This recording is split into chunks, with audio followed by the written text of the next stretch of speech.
रात्रि क्लास चल रहा था। 18 जून 1968। तीसरे पेज के मध्यांश में बात चल रही थी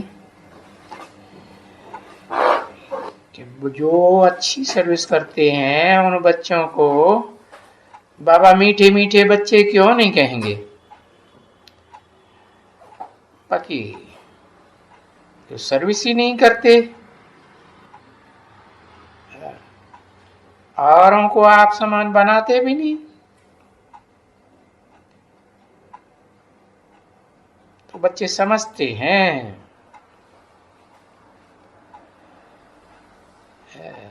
जो सर्विस नहीं करते हैं वो समझते हैं कि हम ऊंच पद नहीं पावेंगे। इतना ऊंच पद जितना बाबा मीठे मीठे बच्चों को कहते हैं।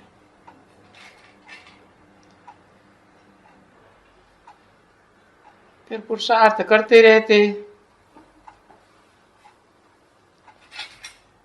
बाकी पुरुषार्थ करने में कोई मुझने की बात नहीं है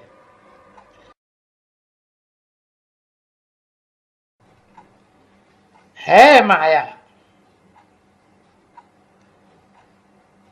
माया क्या करती है? माया सिर्फ बाप से बुद्धि का योग तोड़ती है, और तो कुछ भी नहीं करती। बाकी बाप के ऊपर निश्चय तो कोई भी कर सकते हैं। क्यों? जब कहते हैं कि भगवान भगवान माना बाप सुप्रीम, तो वो तो सबका बाप हुआ ना। और बहुत हैं जो कहते हैं ब्रदरहुड है।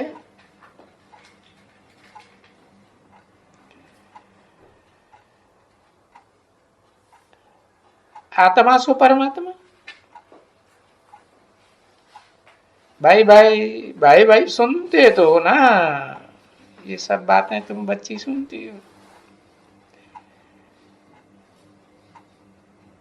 ऐसे भी नहीं कहते बहन भाई, कभी नहीं कहते ना। सब हिंदू मुस्लिम भाई भाई, हिंदू क्रिश्चियन भाई भाई, हिंदू अफ्रीकन भाई भाई। तो भाई भाई का अर्थ ही ये निकलता है, क्योंकि भाई भाई के रूप में तो सभी आत्माएं हैं ना। अब वो अमेरिकन हो, क्रिश्चियन हो, हिंदू हो, मुस्लिम हो, सिख हो, कोई भी हो, और सब आत्माएं एक बाप के बच्चे।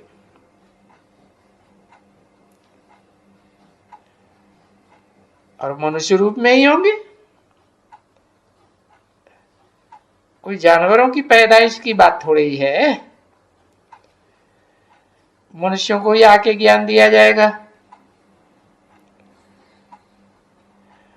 और सभी आत्माओं को बाप से ही राजाई का वर्षा मिलना चाहिए। अरे अपने अपने घर के तो राजा सभी होते हैं, ठीक है ना। परंतु इन विचारों को वहां का पता ही नहीं है। न स्वर्ग का पता है न नरक का पता है। और बाप तो आकर के स्वर्ग का वर्षा देते हैं। किसको देते हैं? विदेशियों को नहीं देते हैं कि विधर्मियों को देते हैं, नहीं, पक्के भारतवासियों को देते हैं। क्यों? क्योंकि भारत ही तो अविनाशी खंड है, और खंडों को तो विनाशी खंड कहेंगे। आज से 2500 साल पहले उनकी हिस्ट्री न थी और न अब रहेगी। इसलिए भारतवासियों को ही देना है, विदेशियों को तो देना ही नहीं है। स्वर्ग की बादशाही का वर्षा। क्योंकि विदेश जो है, चाहे अमेरिका हो, इंग्लैंड हो, यूरोप हो, है, एशिया हो, ऑस्ट्रेलिया हो, जो भी महाद्वीप विदेशी हैं, वो अविनाशी खंड तो है ही नहीं, क्योंकि वो तो पीछे आते हैं ना, पीछे आते हैं और पहले ही चले जाते हैं। कहाँ चले जाते हैं? अरे समंदर के गर्त में चले जाते हैं। 18 जून 1968 की रात्रि क्लास का चौथा पेज। इसलिए ये जो चक्कर है ना सृष्टि का, इसमें बिल्कुल क्लियर दिखलाया है नीचे से कि भाई ध्यान इस्लामी कब आते हैं, कब आते हैं, दिखाया है।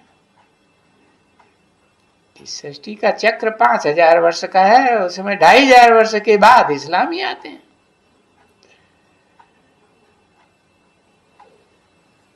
तो वो बात दिखलाने से बच्ची उनको बहुत अच्छा बुद्धि में रहेगा,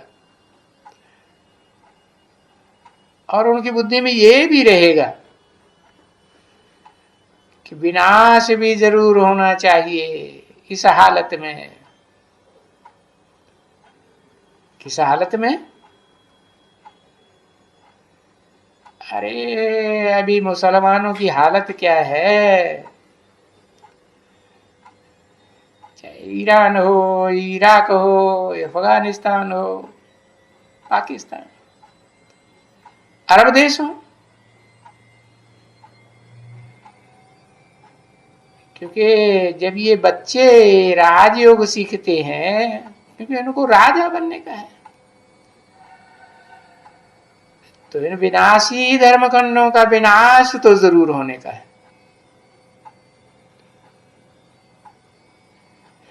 तो ऐसे ऐसे निश्चय बुद्धि में रह करके उनको ज्ञान में लाना है, और उनको समझाने से ऐसे ही समझ में आएगा। देखो देश देशांतर में कितनी एटॉमिक एनर्जी बनी पड़ी है, तो अभी विनाश तो होना ही है ना। ये एटम बम कोई अपने अपने घर की सजावट के लिए थोड़े ही बनाए हैं।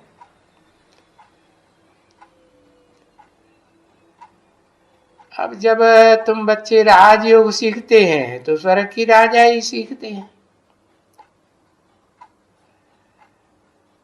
अभी पास हो जाएगा इस पढ़ाई में तो फिर जरूर हमको राजा ही चाहिए, और राजा ही चाहिए है तो फिर विनाश भी जरूर होगा, और कलयुग से सतयुग भी जरूर होगा। क्योंकि ये कलयुग तो कलह क्लेश की दुनिया का झूठ खंड है ना। जहां झूठ होता है वहीं झगड़ा होता है, झूठे बने, अपवित्र बने। तो देखो ये कलयुग के बाद ही हुआ था पुरुषोत्तम संगम युग, जिस युग में तुम कनिष्ठ से पुरुषोत्तम बनते हो,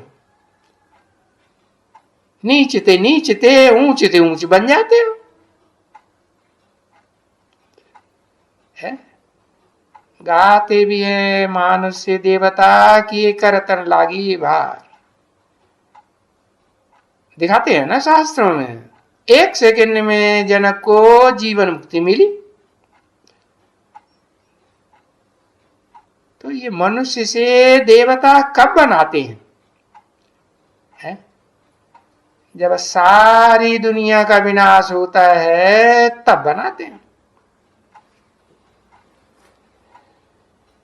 तो बोलेंगे ना, ये पुरुषोत्तम वर्ष कब, पुरुषोत्तम युग कब, जरूर कहेंगे संगम पर। कौन सा संगम? कलयुग का अंत और सतयुग का आदि। तो मानुष से देवता बनने का युग हुआ ना। सतयुग में तो 16 कला संपूर्ण मनुष्य होते हैं, और कलयुग में देखो कला काया चट्ट।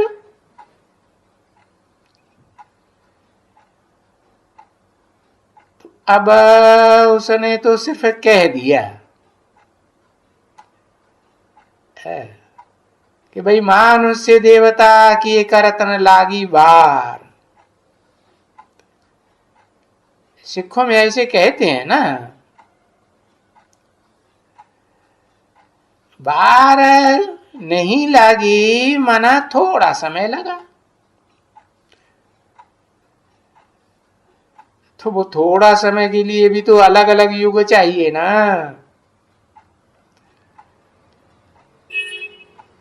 कलयुग का अंत और सतयुग का आदि, दोनों का मेल तो संगम।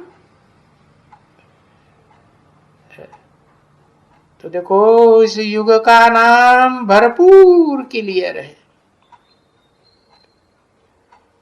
और तो किसी को भी संगम पुरुषोत्तम संगम युग नहीं कहा जा सकता। सतयुग त्रेता लो, त्रेता द्वापर लो, द्वापर कलयुग लो। जो उन्होंने बैठ दिखाया है कि भगवान कलयुग में आया, तो कलयुग आदि में आया, द्वापर के अंत में आया। तो सतयुग को पुरुषोत्तम नहीं कहा जाता है?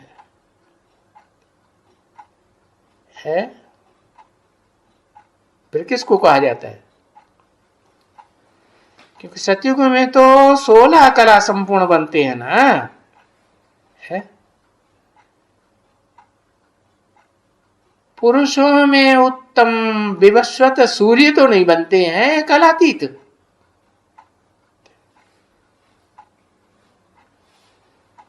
तो कल्याणकारी युग कहा ही जाता है पुरानी दुनिया और नई दुनिया के बीच को।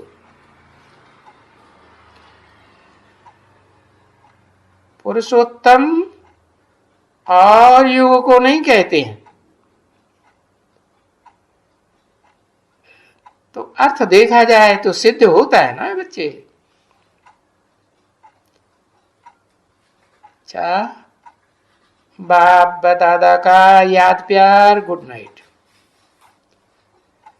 रूहानी बच्चों प्रति रूहानी बच्चों बाप की नमस्ते।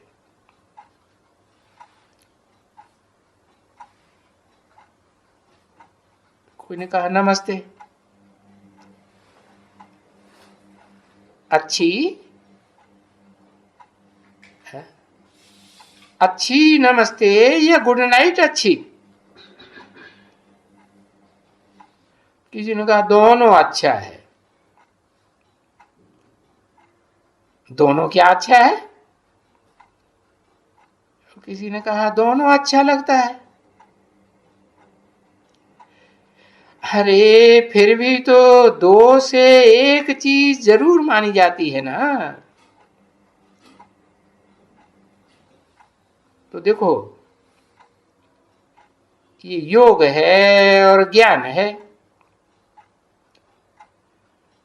दोनों में कौन सा अच्छा है? किसी ने कहा दोनों अच्छा। जरूर कहेंगे दोनों अच्छा, फिर भी दो में से तो जरूर एक होगा ना। एक को ही जरूर कहना पड़ेगा।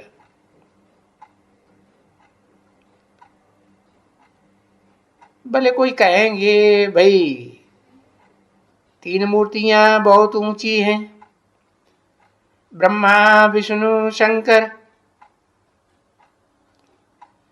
अच्छा, ये 3 देवताएं अच्छे या शिव अच्छा? तो जरूर कहेंगे कि हाँ शिव अच्छा। अब नारायण अच्छा या शिव अच्छा? तो भी तो कहेंगे ना शिव ही अच्छा। क्यों? क्योंकि नर को नारायण बनाने का रास्ता बताने वाला कौन? वो रास्ता न बतावे तो नर नारायण बनेगा क्या? बनेगा? नहीं बनेगा। तो जरूर कहेंगे एक अच्छा। तो बताओ अब, ज्ञान अच्छा या योग अच्छा?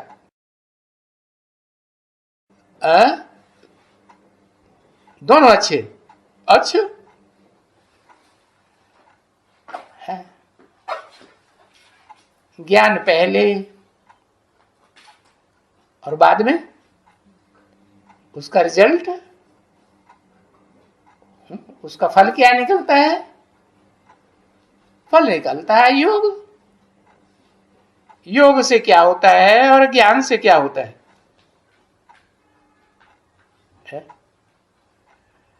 ज्ञान के बिना योग नहीं। अरे जो ज्ञानी होगा वो योगी होगा या नहीं होगा? है? हाँ, ज्ञानी को कहते हैं सांख्य, है जिसमें ज्ञान की संपूर्ण व्याख्या हो। तो संपूर्ण व्याख्या है तो योग भी है, और ज्ञान अधूरा तो योग भी नहीं, काम नहीं करेगा। देखो, द्वापर युग से इतने ज्ञान सुनाने वाले आए, इब्राहिम, बुद्ध, क्राइस्ट आदि। पूरा ज्ञान सुनाया या अधूरा सुनाया? अधूरा सुनाया। तो संपूर्ण ज्ञानी अर्थात संपूर्ण योगी, तो भी रिजल्ट को तो क्या है पकड़ेंगे ना। रिजल्ट क्या हुआ है? लक्ष्य क्या हुआ? ज्ञानी बनने का लक्ष्य है या योगी बनने का लक्ष्य है? लक्ष्य क्या है?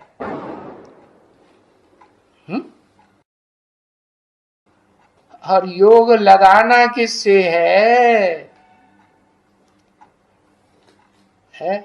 अकूट ज्ञान के भंडारी से योग लगावेंगे तो योगीश्वर बनेंगे। तो देखो, क्या कहेंगे, एक अच्छा या शिव अच्छा? शिव तो बिंदी का नाम है। अब बिंदी बिंदी तो अनेक, कि एक बिंदी को कहेंगे? है नहीं, 2 बिंदी को कहेंगे। अच्छा, बिंदी बिंदी में पता कैसे चलेगा जब तक व्यक्तित्व न बने, है साकार और निराकार का मेल न बने, है? तो देखो, वो एक व्यक्तित्व ही है संसार में जो अच्छा। क्यों अच्छा? क्योंकि उसमें वो निराकार शिव मुकर्रर रूप से प्रवेश करते हैं। तो तुम उसको कहते हो शिव बाबा। क्या क्या कहते हो? शिव बाप कहते हो या शिव बाबा कहते हो? बाबा कहते हो। इससे साबित होता है कि शिव तो है ओरिजिनली निराकार और बाबा है साकार। तो साकारी निराकारी का मेल सबसे अच्छा, क्योंकि वो सुप्रीम बाप भी है, सुप्रीम टीचर भी है और गुरु भी है, सदगुरु है।